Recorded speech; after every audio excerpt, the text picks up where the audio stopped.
Muy buenas tardes, tengan apreciables alumnas y alumnos.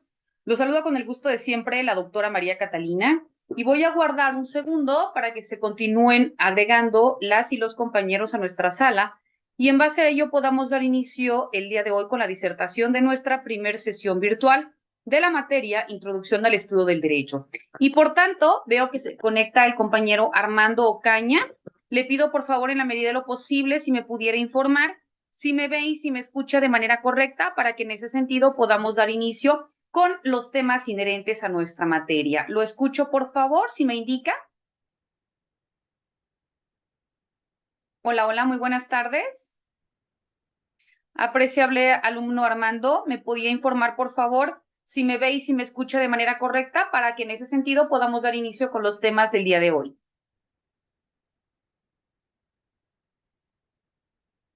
Hola, hola. Hola, hola, ¿me escucha y me ve? Bueno, creo que existe ahí un detalle con su internet. Sí, sí, le escucho bien y la veo bien. Ah, perfecto, muchísimas gracias. Bueno, si ustedes me lo permiten, entonces vamos a dar inicio a la materia que nos ocupa, que es específicamente Introducción al Estudio del Derecho. En ese sentido, bueno, repito, las personas que se están agregando a nuestra sala, nada más como mero comentario, si pudiéramos, por favor, identificar, ya que en nuestra plataforma institucional me aparece que únicamente los compañeros que van a cursar esta materia es Jorge Armando Aguilar Ocaña y Atalía Villafuerte Pérez, para que en ese mismo sentido las demás personas, si desean estar presentes y si no, no hay ningún detalle, ya que aparecen en dos grupos con ustedes. Sin embargo, una es ética y lexicología jurídica, pero esa, como ustedes ya checaron en nuestra planeación y programación de estudio, esa se va a llevar a cabo la disertación de nuestra clase el día de mañana. Entonces, únicamente la sesión virtual del día de hoy, repito, es únicamente para los compañeros que mencioné, ¿verdad? Entonces, si ustedes desean, repito, continuar en nuestra sesión, adelante. Y si no, específicamente por Marlene Díaz, no me aparece usted con la materia Introducción al Estudio del Derecho, pero no hay ningún inconveniente si desea validar la información. Bueno, entonces, damos inicio, pues, apreciables alumnas y alumnos. Soy la doctora María Catalina Domínguez Nájera, encargada de llevar a cabo la disertación en esta ocasión de la primera sesión virtual, en donde vamos a abordar primeramente la visión general del derecho, así como también abordaremos las fuentes del derecho. Y por tanto, bueno, vamos a iniciar partiendo pues del reconocimiento mismo del derecho. ¿Qué es el derecho, verdad? ¿Cuándo nosotros vamos a identificar que estamos en presencia de esta forma de reconocimiento y también de validez dentro de nuestro derecho positivo mexicano? Bueno, de manera sencilla, cuando nosotros hacemos referencia al derecho, vamos a entender como este conjunto de normas jurídicas que regula la conducta del individuo para que viva plenamente en sociedad y cuyo incumplimiento conlleva a una sanción. Vamos a desmembrar este concepto para luego entonces poder entender cuál es el alcance de cada una de sus partes. Primero nos dice que es esta conjunción de normas jurídicas. ¿Por qué? Porque al nosotros hacer referencia a un conjunto de normas jurídicas, estamos hablando que existe de manera explícita diferentes instrumentos jurídicos normativos con los cuales nosotros como individuos podemos invocar o podemos acudir cuando nosotros querramos saber o conocer el alcance de nuestros actos o de la protección de nuestros derechos, o también cuando nosotros querramos en un momento dado saber qué sanciones existen por determinadas conductas. Le pido por favor a la compañera Marlene si podemos bloquear nuestro audio, por favor. Escucho mucha interferencia.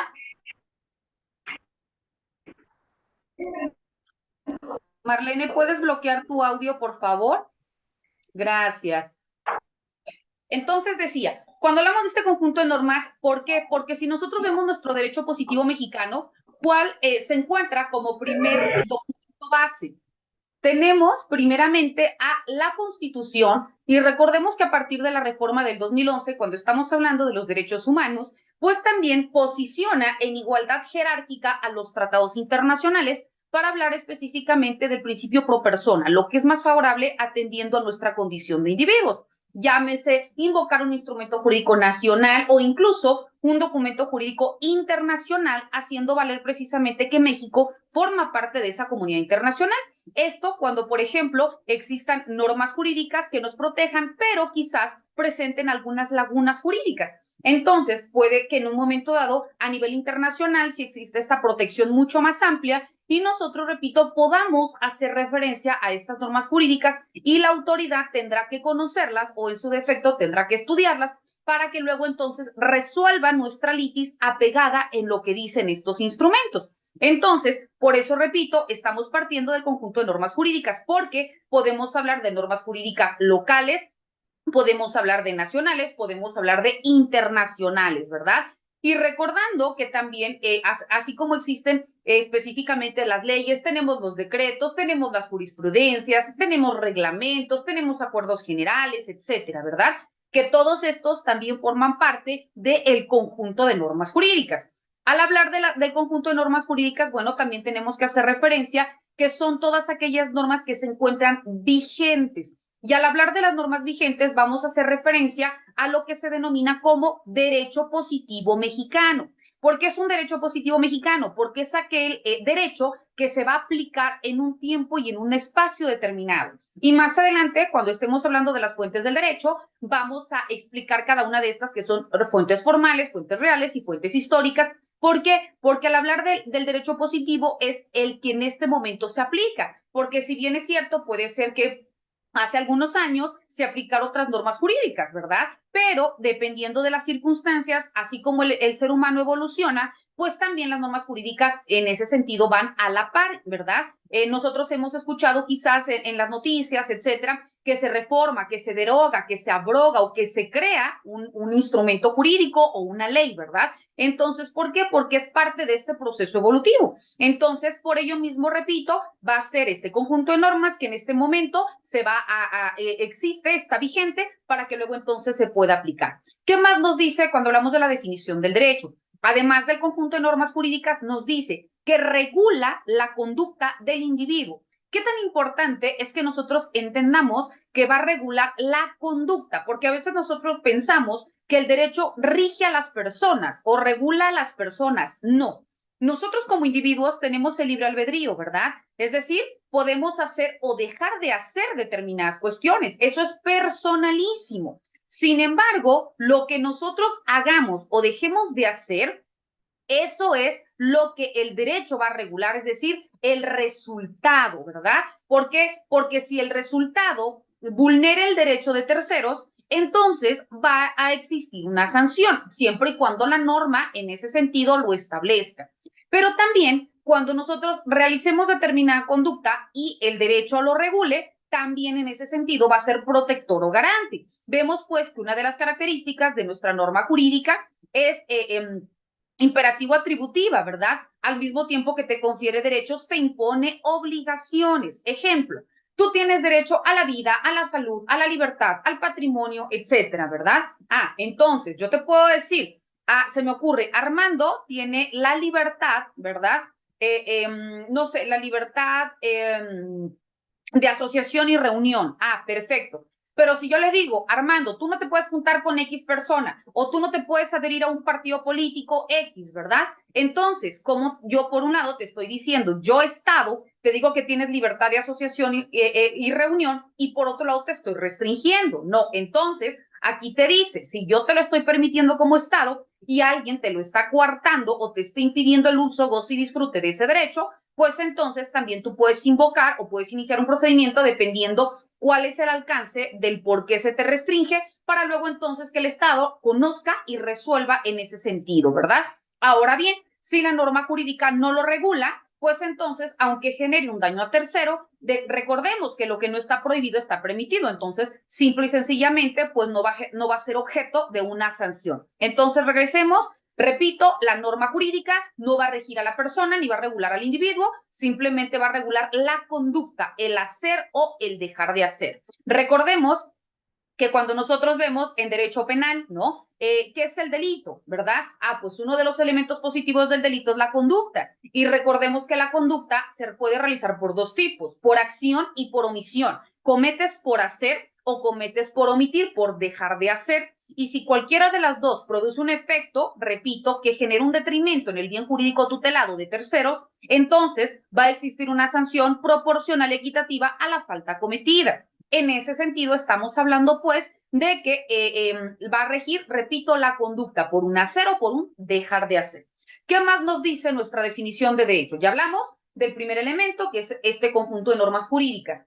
Ya hablamos del segundo elemento, que es aquella que rige la conducta del individuo. Tercer elemento, viva plenamente en sociedad. Recordemos, ¿cuál es el fin del derecho? Lograr un equilibrio social. ¿Por qué el derecho existe? ¿No? Porque existen circunstancias sociales que hacen necesaria que la norma jurídica exista, porque si no, pues entonces todo mundo haría lo que quisiera y no existirían sanciones o no existiría en ese mismo sentido una paz social, ¿verdad? Entonces, la norma tiene que existir para que en caso de que los individuos no cumplan o no acaten lo que dice la norma, pues va a haber una sanción. Recordemos, repito, el fin último del derecho es lograr un equilibrio social, lograr una paz social. ¿Qué más nos dice dentro de la definición? Cuyo incumplimiento conlleva a una sanción. Aquí lo que hace rato comentaba, si la norma está de manera literal especificada qué es lo que debemos o no debemos hacer y nosotros como individuos pese a ello lo realizamos, entonces la sanción debe ser proporcional al grado de afectación que mi conducta genera en relación a tercero.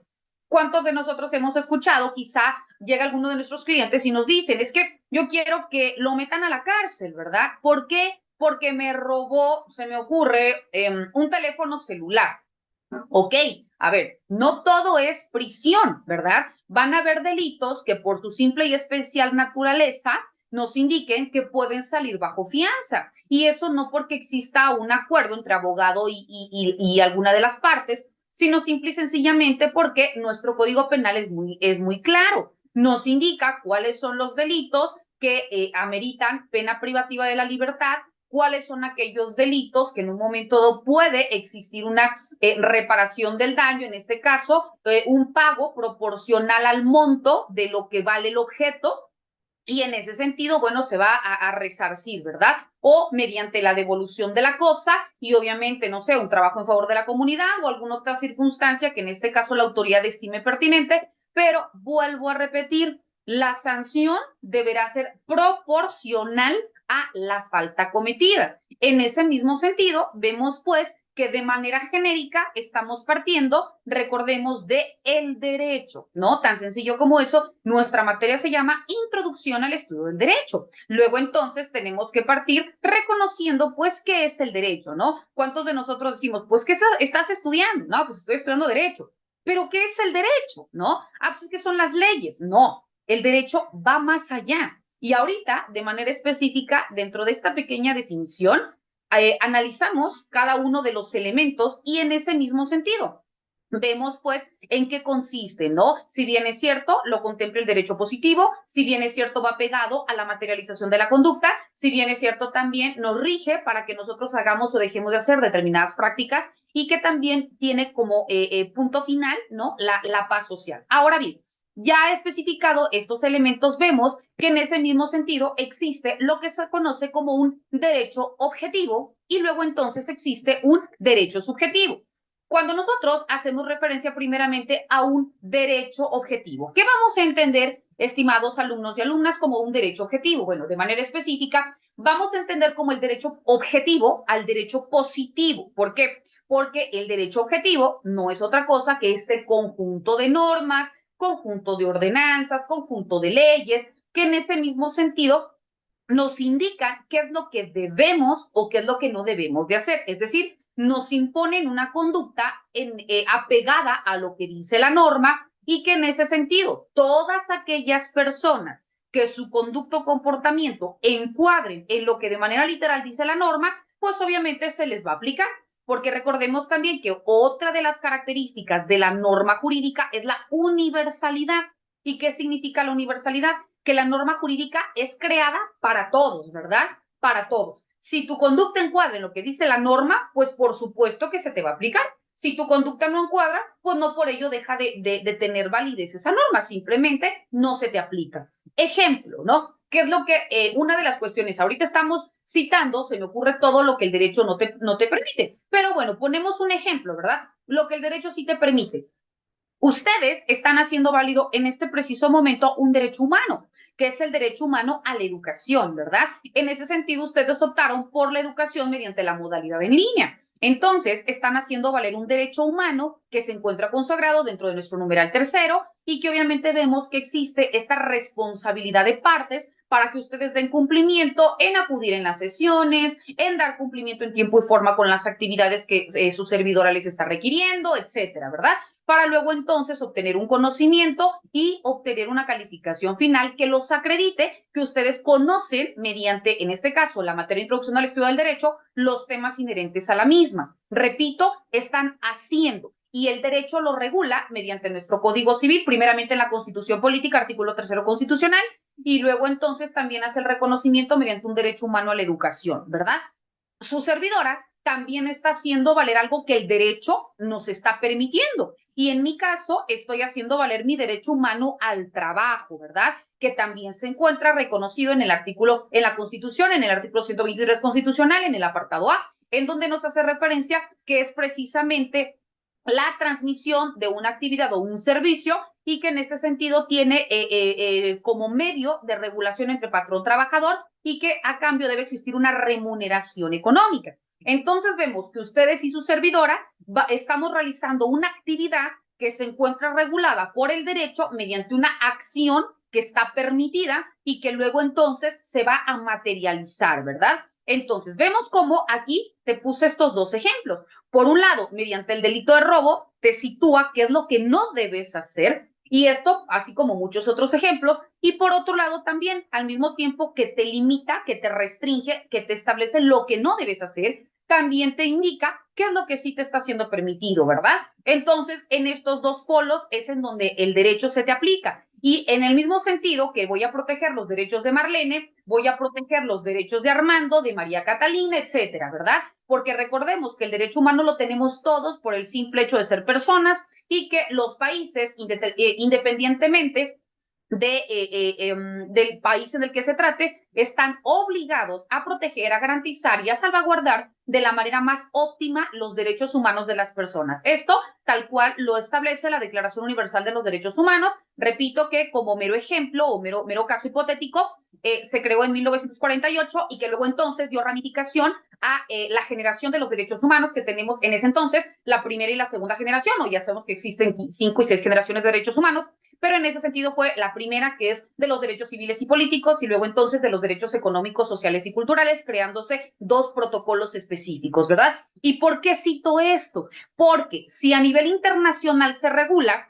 todo lo que se regula a nivel internacional, al momento de que los estados, hablando de países, forman parte de esta comunidad internacional, están obligados a que sus legislaciones internas, hablando en este caso de México, a nivel nacional, regulen y en caso de que no lo regulen, bueno, pues que creen las normas, que sigan el camino de lo que mandatan las internacionales para que en ese mismo sentido el beneficio sea para todos los individuos y en ese entonces, bueno, nosotros estemos gozando de una manera más amplia de estos derechos humanos. Entonces, repito, aquí estamos hablando pues de lo que se conoce como derechos objetivos. Repito, este conjunto de normas, de ordenanzas, de leyes, donde se reconoce lo que debemos o no debemos de hacer y que luego entonces va a regular la conducta de nosotros como individuos. Es importante que nosotros identifiquemos que el derecho objetivo tiene características. Estas características nos indica, primero, cuando hablamos del derecho objetivo, genera obligaciones, pero también te genera al mismo tiempo derechos. Por un momento o por un lado te prohíbe, pero también por otro te protege, ¿no? Es decir, primero hablamos que el derecho positivo es un derecho natural. ¿Por qué un derecho natural? Porque todos los derechos están derivados de nuestra propia condición humana. Ejemplo, es un derecho natural porque los derechos humanos los adquirimos por el simple hecho de ser persona desde el nacimiento y que se extinguen únicamente por causa de muerte. Entonces, de manera natural, nosotros tenemos derechos, ¿verdad? Ejemplo, naces, tienes derecho humano al nombre, a la nacionalidad, a un domicilio, etcétera, ¿no? Aquellos de manera inmediata. Y van a haber otros derechos que se van a adquirir con el paso de los años, ¿no? Por ello sabemos que existen dos tipos de capacidades, la capacidad legal de goce y la capacidad legal de ejercicio. Una, que son aquellos que los adquieres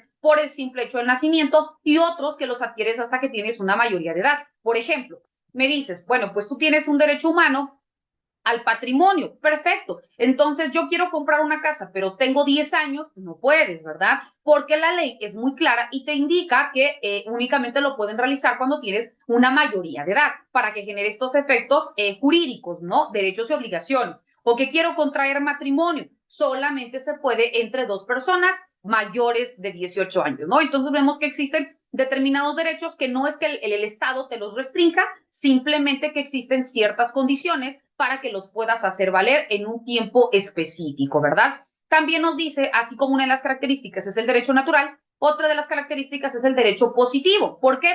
Porque nos dice que el derecho objetivo va a responder tomando en consideración los ordenamientos jurídicos específicos dentro de un territorio, ¿no? Es decir, el derecho positivo, lo que hace rato te comentaba, el derecho positivo mexicano, que es aquel derecho positivo vigente, ¿no? Aquello que se establece y que va a ser detonante para luego entonces reconocer la forma de gobierno, el sistema jurídico de un país, etcétera, ¿no? Por ello, cuando ustedes desconozco si ya la hayan llevado o no, pero existe una materia que se llama sistemas jurídicos contemporáneos, en donde a los países los agrupan en familias jurídicas, ¿no? La familia jurídica neorromanista, la familia jurídica romano-germánica, la familia jurídica del common law, del civil law, de los sistemas mixtos, de los sistemas religiosos, etcétera, ¿no? Entonces, ¿aquí por qué te está diciendo eso? Porque dependiendo el país, se identifica o se agrupa dependiendo las características de la familia jurídica que van a depender y en base a ello vamos nosotros a conocer cuál es su forma de impartición de justicia, cómo se regula, cómo se dirimen controversias, etcétera, ¿no? Entonces nosotros vemos como México que adopta la forma de familia jurídica de Roma, ¿no? Por eso es esta forma de reconocimiento donde pondera como principal elemento a la ley, tenemos la ley, la jurisprudencia, la costumbre, la doctrina y los principios generales del derecho, ¿no? Entonces, bueno, vemos que es la forma de reconocimiento que emana dentro de este derecho objetivo. Pero así como existe un derecho objetivo, pues también existe un derecho subjetivo. Cuando hablamos de un derecho subjetivo, bueno, ¿qué tenemos por derecho subjetivo? Vamos a hacer referencia a este conjunto de potestades, de todas aquellas facultades o de todas aquellas libertades jurídicas que tenemos nosotros como personas y que obviamente se sustentan en cualquier razón donde el derecho encuentra su naturaleza, es decir, va a estar comprendida tanto de una forma de validez que emana del individuo mismo, pero también que se complementa con lo que se encuentra regulado dentro de la norma jurídica. Por ello es un derecho subjetivo. El derecho subjetivo nace de una ley o también nace de un contrato a través del cual se pueden adquirir derechos, pero también se establecen obligaciones. Por eso se dice, un derecho subjetivo va a surgir de la voluntad de las partes. Por ejemplo, en este caso, yo estoy casada, ok, pero me dice, cuando yo nazco, no me indica, soy María Catalina Domínguez Nájera. En el momento que yo tengo la mayoría de edad y que decido contraer matrimonio civil con X persona, ¿no? Ok, entonces me dice, como dentro del estado civil de soltera, obviamente funges con derechos y obligaciones, pero cuando yo paso mi estado civil a ser casada, también María Catalina, jurídicamente hablando, adquiero otros derechos, pero también adquiero otras obligaciones. Entonces, aquí me dice, nace en este caso, de una manifestación de voluntad, donde también puede surgir a través de un contrato. Recordemos que el matrimonio es un contrato, pero el contrato es un contrato donde se realiza de manera solemne porque es ante una autoridad que está facultada para ello mediante un acto protocolario donde se requiere forzosamente el consentimiento de las partes y que en este caso cambia la naturaleza jurídica, ¿verdad? Entonces, aquí estamos hablando pues de este derecho subjetivo. Partimos de la obligatoriedad que se genera, se requiere forzosamente la manifestación de las partes, que debe ser un acto personalísimo, no debe existir ningún tipo de obligatoriedad por terceros, y que debo estar consciente de todo aquello que genera, ¿verdad? Entonces, aquí estamos hablando de este derecho subjetivo.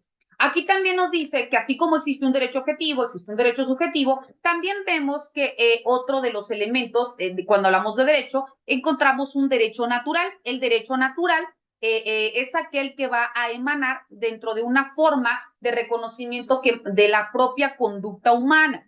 Este tipo de derechos nos dice que retoma al ser humano dentro de su condición de persona, dentro de su condición de individuo. Cuando hablamos del derecho natural, es aquel que también muchos lo conocen como un derecho consuetudinario. ¿Por qué? Porque es aquel que la propia gente valida, reconoce, admite y que puede en un momento dado estar regulado por una norma jurídica o no estar regulado. Por eso se dan cuenta, como hace rato les decía, dentro de nuestro derecho positivo mexicano, reconoce a la costumbre como una de las fuentes del derecho. Y hablando a nivel internacional, también una de las fuentes de derecho internacional es la costumbre jurídica internacional, que es en ese mismo sentido donde nos indica cuando dos o más países puedan en un momento dado celebrar tratados internacionales y se tenga que resolver alguna litis o alguna circunstancia, se tienen que conocer también todos aquellos elementos que van más allá de cada uno de los países para poder entender si en efecto, ¿no? Para nuestro país puede ser contrario a derecho, pero porque no conocemos la costumbre de ese país. Quizá ellos esta práctica no la están haciendo para generar alguna afectación a nosotros. Simplemente para ellos es algo normal, es algo habitual. ¿Por qué? Porque dentro de ya sea de su religión o de la forma de vida, lo consideran como natural, ¿verdad? O nosotros como definimos a la costumbre, que es la práctica reiterada que transgeneracionalmente se toma como cierta dentro de una colectividad. Entonces, aquí vemos específicamente que eso es el derecho natural, aquello que emana por la simple característica del hombre, por la simple condición que dentro de un lugar específico se va tomando como cierta y que luego entonces se le va dando este reconocimiento, a diferencia del derecho positivo. Cuando hablamos del derecho positivo es cuando ya hablamos que encuentra esta validez, este reconocimiento a partir de la creación de una norma y que para que pueda ser una norma jurídica debe de pasar por procesos de creación y de validación de la norma, es decir, debe de presentarse un proyecto de ley, debe de validarse, debe de pasar por todas estas formalidades dentro de la ley hasta que al final se publica en el Diario Oficial de la Federación y que luego entonces al día siguiente ya puede ser aplicada, ¿verdad? Dependiendo del asunto en el que encuadre, bueno, pues ya se puede invocar para que surta sus efectos, ¿no? Pero recordemos que para poder llegar a ello, pues tiene que pasar por estos procesos de creación y de validación de la norma. También cuando nosotros estamos hablando dentro del derecho, vemos que existe una clasificación específica del derecho. El derecho se clasifica en tres, que es el derecho público, el derecho privado y el derecho social. Cuando nosotros hacemos referencia de manera específica al derecho público, el derecho público es uno de los elementos importantes del derecho y es aquel que se encarga de regular las relaciones existentes entre el Estado y entre los ciudadanos, ¿no? ¿Por qué? Porque aquí vemos que se van a encontrar todas aquellas normas que rigen la organización del Estado y luego entonces la relación con los ciudadanos en lo que respecta a los derechos y en lo que también genera obligaciones. Ahora bien, cuando nosotros hacemos referencia también a otro de las clasificaciones del derecho, encontramos también que se encuentra el derecho privado. Y el derecho privado es aquel que se va a encargar específicamente de todos, también el conjunto de normas jurídicas que se va a encargar de regular, pero ahora las relaciones existentes entre los individuos, ¿verdad? y que obviamente ahora el Estado ya no va a fungir como una de las partes, sino ahora el Estado va a entrar como un órgano que se va a encargar de dirimir este conflicto y en este caso va a jugar el papel de un órgano jurisdiccional. ¿Por qué? Porque en este caso se me ocurre, aquí estoy con Armando, bueno, Armando y yo tenemos un conflicto, pero ni él ni yo llegamos a un acuerdo. Pues entonces, dependiendo, ¿no? El tipo de asunto que se trate, si es en materia civil, en materia penal, en materia laboral, en materia mercantil, por ello, existen autoridades encargadas de impartir justicia, ¿no? Y vemos que también estas se dividen o van a conocer por territorio, materia, cuantía o grado, ¿verdad? No porque seas juez o jueza vas a resolver todos los asuntos, no. Si es materia civil, bueno, pues también existe un juzgado civil. Si es materia penal, en el mismo sentido, ¿no? Laboral, mercantil, etcétera. Entonces, como Armando y yo no llegamos a un acuerdo porque nuestros intereses son completamente distintos, pues entonces vamos a acudir ante la instancia encargada de impartir justicia, que debe ser neutral, debe ser imparcial y cada uno va a hacer valer lo que a su derecho convenga. Va a exhibir los medios probatorios, va a presentar ya sea su demanda o su denuncia, dependiendo, ¿no? Si es civil o penal o cualquier otra rama. Entonces le vamos a hacer del conocimiento a la autoridad cuáles son los hechos, motivo de la litis, le vamos a soportar cada uno de nuestros elementos a través de medios probatorios. La autoridad va a conocer si existen algunos que nosotros no le hayamos exhibido y que sean importantes para que él pueda emitir una resolución, bueno, pues entonces también nos lo podrá requerir o en su defecto, emanado de su facultad, le puede también requerir ante a diferentes autoridades, ¿no? Para que le remitan informes y en base a ello, bueno, pues también al final, ¿no? En sentencia, pues dirima lo conducente, ¿verdad? Recordemos que todo tiene que ir apegado a derecho y únicamente su resolutivo debe ser en base a lo que las partes le estamos solicitando, ¿verdad? Es decir, mediante las pretensiones que nosotros estamos requiriendo. En ese sentido, vemos pues que es cómo se aplica propiamente el derecho privado. Repito, va a tratar específicamente de regular las relaciones entre los individuos y ahora el Estado va a fungir meramente como un órgano jurisdiccional. Y cuando nosotros también encontramos otra de las clasificaciones del derecho, que es específicamente el derecho social. Cuando hablamos del derecho social, vemos que es esta forma de validación que se tiene, pero que va aplicado específicamente al lograr condiciones igualitarias, condiciones justas para todos los individuos como tal, y por tanto vemos pues que el derecho social es esta rama jurídica que promueve las condiciones de vida dignas para todos los ciudadanos, ¿no? Y que en ese sentido vemos que tiene como fin último construir una sociedad más justa, más integradora y en ese mismo sentido, bueno, trata también de garantizar equilibrio, ¿no? Equilibrio social. Cuando hablamos del derecho social, vemos que también aquí es en donde se reconoce en la gran mayoría de los países en el mundo a través de un pacto internacional de los derechos económicos, sociales y culturales. ¿Por qué? Porque tratan de generar condiciones igualitarias para todos, un trabajo digno, una educación de calidad, una educación integral, etcétera, ¿no? Aquí son condiciones justas y por ello, como hace rato al momento de iniciar mi sesión, hablábamos específicamente de estos derechos humanos, porque recordemos que el derecho existe precisamente porque existe en esta forma garante protectora de los derechos de todos nosotros y que emanado de conductas que puedan proteger o que por el contrario, al momento que se nos han sido vulnerados, ya sea por un individuo o por el Estado mismo, ¿verdad? Entonces van a existir autoridades o instancias encargadas a las que nosotros podamos acudir y que en ese sentido, bueno, exista esta protección, el castigo para las personas que lo están realizando y la restitución del bien jurídico tutelado en el supuesto que el caso lo amerite, pero cuando no sea posible restituir mi bien jurídico tutelado al estado original, pues entonces la imposición de la pena que vaya proporcional a la falta, ¿no? Por ejemplo, no, como hace rato te decía, si hablamos de un teléfono celular, bueno, me regresas el teléfono o la cantidad de dinero que tiene el equivalente. Pero si estamos hablando de la privación de una vida, pues entonces, ¿cómo vamos a restituir el bien jurídico a su estado original? Pues entonces, este tipo de delitos amerita pena privativa de la libertad y en ese mismo sentido, bueno, va a ser la sanción impuesta, ¿no? Entonces, por ello hablamos de esta condición de proporcionalidad. Ahora bien, vemos pues apreciables alumnas y alumnos que dentro de estos temas, ¿por qué es tan importante que nosotros identifiquemos el derecho, los alcances de las normas jurídicas?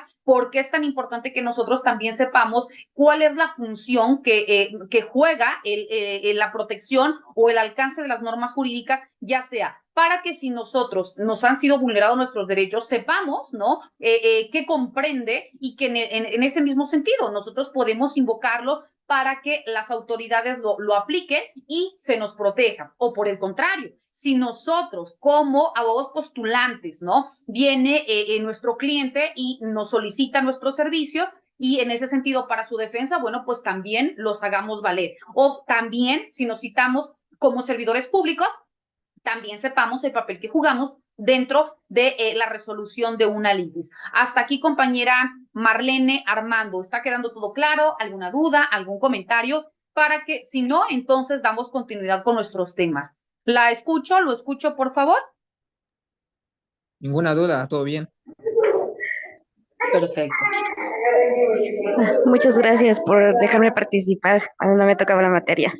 Me sirve como para retroalimentar. Gracias. Perfecto. No, a usted. Perfecto. Bueno, entonces, si ustedes lo permiten, y en vista de que a manifestación de ustedes está quedando claro, entonces damos continuidad con nuestros temas. Bueno, ahora vamos a pasar a otro de los temas que son específicamente las fuentes del derecho. ¿Qué tan importante es que nosotros hablemos de estas fuentes del derecho? Pero para empezar, bueno, tenemos que partir de la palabra fuente, ¿no? Que tal y como se los compartí dentro de nuestras cápsulas informativas, que ya se encuentran de manera específica insertas dentro de nuestra plataforma institucional, ahí nos indica que las fuentes son estos procesos de creación, ¿verdad? Cuando hablamos de la fuente es de donde nace, de donde emerge y los alcances que esta va a tener.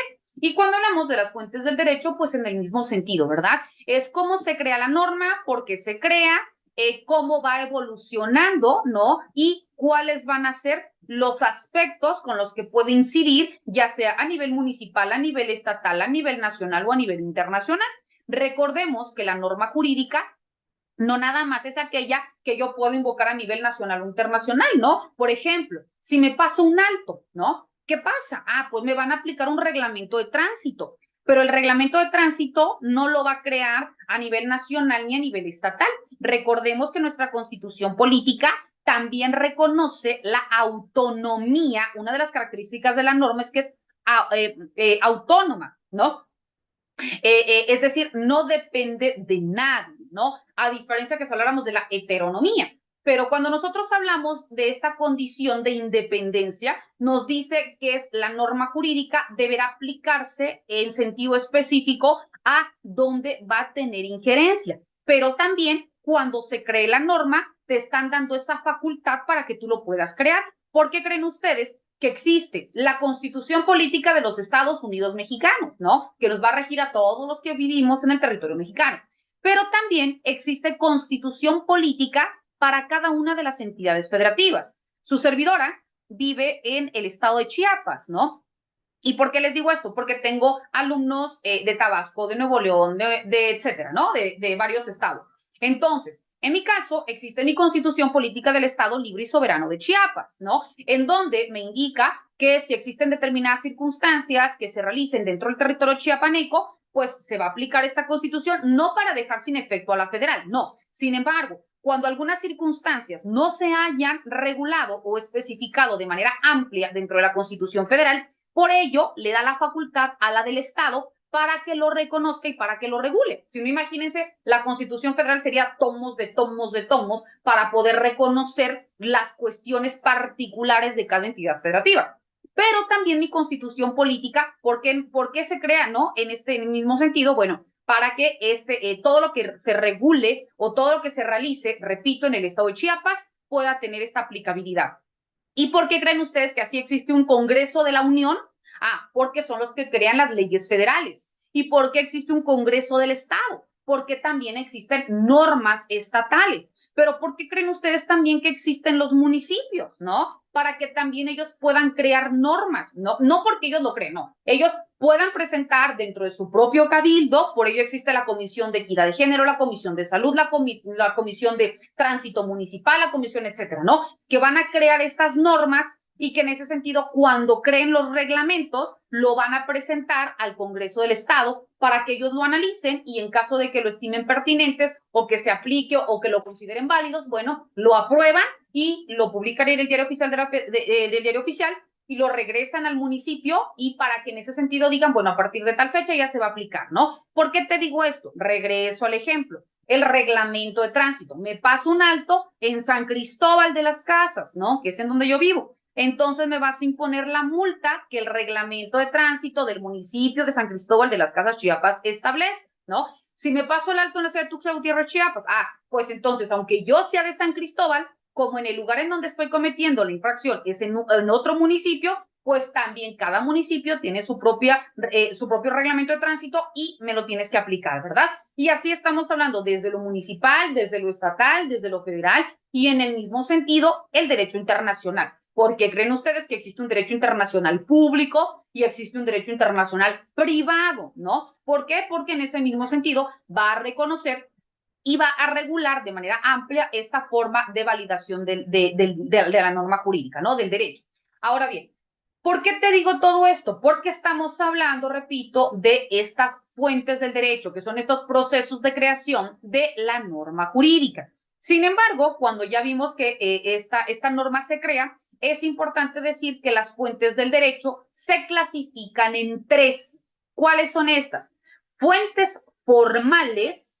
La segunda son fuentes reales y la tercera son fuentes históricas. Repito, fuentes formales, fuentes reales, fuentes históricas. La primera de estas, cuando hablamos dentro de las fuentes, bueno, antes de las fuentes, de especificar fuentes formales, reales, históricas, ya vimos que es estos procesos de creación de la norma jurídica. Pero cuando hablamos de la norma jurídica, ¿cuáles son las características de la norma? Primero, vemos que dentro de las características de la norma, la primera es la heteronomía, la segunda es la bilateralidad, la tercera es la exterioridad, la cuarta es la coercibilidad y la quinta es la generalidad. Estamos hablando de las características de la norma jurídica, porque primero tenemos que conocer sus características y luego entonces las fuentes que la crean, ¿verdad? Que crean a la norma o que crean a la ley. Cuando hablamos de la primera, que es la heteronomía, nos dice que las normas jurídicas son creadas por una persona distinta al destinatario de la norma y que es impuesta incluso en contra de su voluntad. ¿Quiénes crean la norma? Pues recordemos que nosotros como territorio mexicano tenemos una división de poderes, ¿no? Está el poder ejecutivo, el poder legislativo y poder judicial.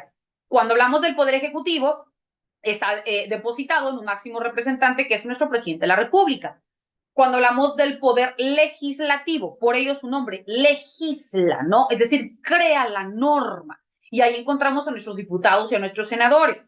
Perfecto. Entonces, vemos que la facultad de crear la norma jurídica es propia para el poder legislativo y el poder judicial para poder conocer y resolver los asuntos, ¿no? Por eso existen los órganos jurisdiccionales que van a dirimir los conflictos. Ok, ahora, cuando hablamos de esta forma, por eso se dice que es distinto al destinatario de la norma. Los legisladores lo crean, pero no para que regule su propia conducta, sino para que regule la conducta de todas las personas. No van a decir, a ver, María Catalina le voy a crear esta norma, para Armando le voy a crear esta norma, para Marlene va esta norma. No, aquí es una norma general. Si nosotros tres encuadramos en este artículo o en esta ley, bueno, pues se nos va a aplicar. Si no encuadramos, pues simple y sencillamente no se nos aplica y no pasa nada, ¿verdad? Por eso nos dice que es específicamente creada para una persona distinta al destinatario de la norma. Nos dice que es impuesta aún en contra de la voluntad, ¿no? Porque, ejemplo, ¿no? María Catalina comete el delito de violencia psicológica. Entonces me van a decir, ¿se te impone esta multa? No, muchas gracias, no lo quiero. No lo quieres, entonces voy a utilizar la fuerza pública para obligarte a su cumplimiento, ¿verdad? Entonces no queda consideración de parte. Otra característica nos dice que es la bilateralidad. Cuando dice que es bi, ¿no? Es dos. ¿Qué significa? Que la norma jurídica, al mismo tiempo que te confiere derechos, al mismo tiempo te impone obligaciones. Es decir, Armando, Catalina, Claudia, Juan, Pedro, Carmen, etcétera, tienen derecho humano a la vida, a la salud, a la libertad, al patrimonio, etcétera, ¿no? Ok. El Estado, hablando del país, tiene la obligatoriedad de protegernos. Pero ¿qué nos dice? Así como vale la vida de María Catalina, en igualdad de condiciones vale la vida de Marlene, ¿verdad? Entonces, si María Catalina transgrede ese bien jurídico tutelado de Marlene, se le va a aplicar una sanción dependiendo lo que le hizo a Marlene. Pero en el mismo sentido, si Marlene realiza estas conductas o estas prácticas y atenta contra la vida de Catalina, eso va a ir proporcional. Por eso nos dice, repito, te confiero derechos, pero te impongo obligaciones. Tanto vale tu vida como vale la de terceros. Tanto vale tu patrimonio como vale el de terceros. Tanto vale todos los derechos humanos que tú gustes y mandes, ¿no? Al respecto, existe un autor que se llama León Petrasisky. León Petrasisky, nos dice que la norma jurídica tiene la característica de imperativo atributiva, es decir, te confiero derechos, te impongo obligaciones y emana de la bilateralidad del derecho. Otra de las características de la norma jurídica es la exterioridad. ¿Qué significa la exterioridad? Que la norma jurídica únicamente toma en cuenta la adecuación externa de la conducta con el deber estatuido en la norma, sin importarle la intención o convicción del sujeto obligado. En otras palabras, la exterioridad, lo que tú materialices y que genere un resultado, es lo que la norma te va a sancionar. Te pongo un ejemplo. María Catalina va manejando en su carro, ¿verdad? Y por X o Y, ¿no? Yo voy conduciendo y voy dentro de mis límites de velocidad permitidos. Pero resulta que en la calle X, ¿no? Sale corriendo, a veces de las casas pasa, ¿no? Sale corriendo un niño, ¡pum! Y se atraviesa. Yo me freno, pero lo alcanzo a atropellar. O sea, mi intención no era atropellar al niño. Sin embargo, yo lo realicé porque yo iba conduciendo. Entonces, ¿qué me va a decir el derecho? El derecho, según la característica de exterioridad, no me va a indicar es que Catalina no lo quiso atropellar. El derecho me va a decir, hay un menor de edad, está herido o tiene esta lesión y hay un responsable. Entonces se te va a imponer una falta o una sanción, ¿no? Ya sea dependiendo del grado de afectación, ¿verdad?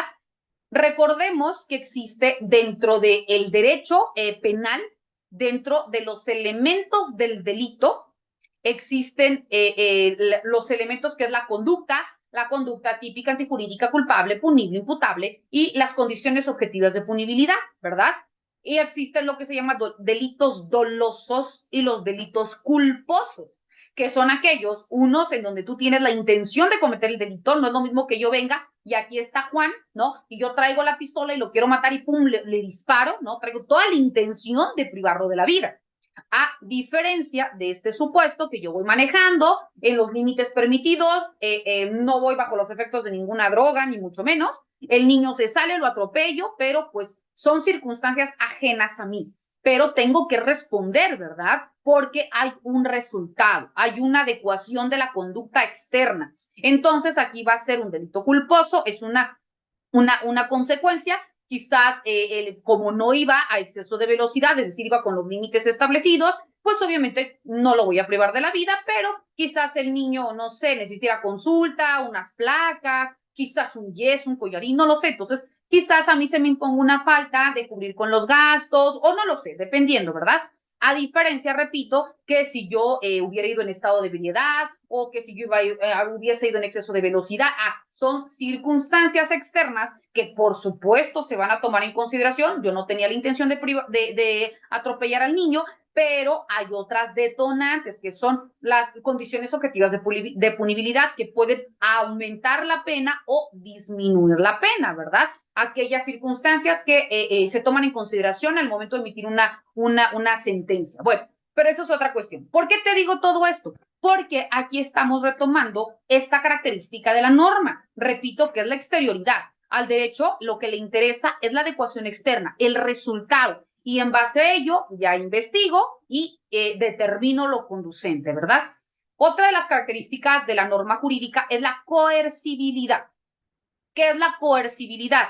Nos dice que esta va de la mano, si recuerdas hace rato que te estaba hablando de la heteronomía, nos dice que la coercibilidad es donde el Estado tiene la posibilidad de aplicar incluso la fuerza pública para obligarte a un cumplimiento, ¿no? Lo que te comentaba. no te dice quieres cumplir, te dice esto, esta es tu conducta, esto realizaste y este resultado o esta sanción tienes. ¿No la quieres cumplir? Ah, ahora sí, yo puedo obligarte utilizando la fuerza pública para que tú lo hagas, ¿verdad? Siguiente, nos dice que es la siguiente característica, nos dice que es la generalidad. Cuando hablamos de la generalidad, nos indica que la norma jurídica establece que la conducta que regula va a ser la de cualquier individuo. Pues la generalidad, otros la conocen como universalidad. ¿Y qué quiere decir? Que la norma jurídica va a ser aplicada para todos, obviamente los que se encuentran dentro del territorio en donde esa norma jurídica tenga validez, ¿no? Si estamos hablando, como hace rato, a nivel municipal, pues entonces la norma jurídica que se va a aplicar es la de mi municipio. Si es dentro del estado, en el mismo sentido. Si es en mi país, en el mismo sentido, ¿no? Por eso estamos hablando de la característica de generalidad. Ahora bien, ya hablando de las características de la norma jurídica, ahora sí, ya nos vamos con las fuentes del derecho.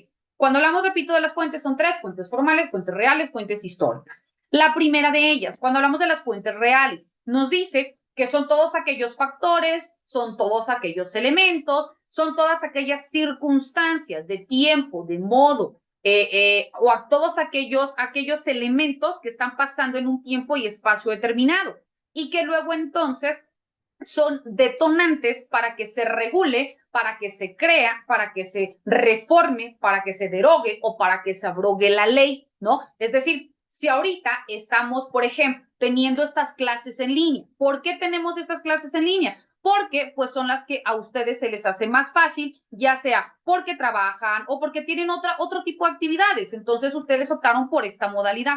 Muchos de estos factores detonaron a partir del COVID-19, ¿verdad? Incluso el trabajo, se aplicó lo que era el home office, ¿no? El trabajo en casa, porque pues prohibían salir, únicamente para actividades más elementales, pero pues la vida tenía que continuar, entonces se adecuó la vida a las necesidades que en este momento estaban imperando. Y muchas de estas prácticas continuaron porque se vio el beneficio que traía para las personas.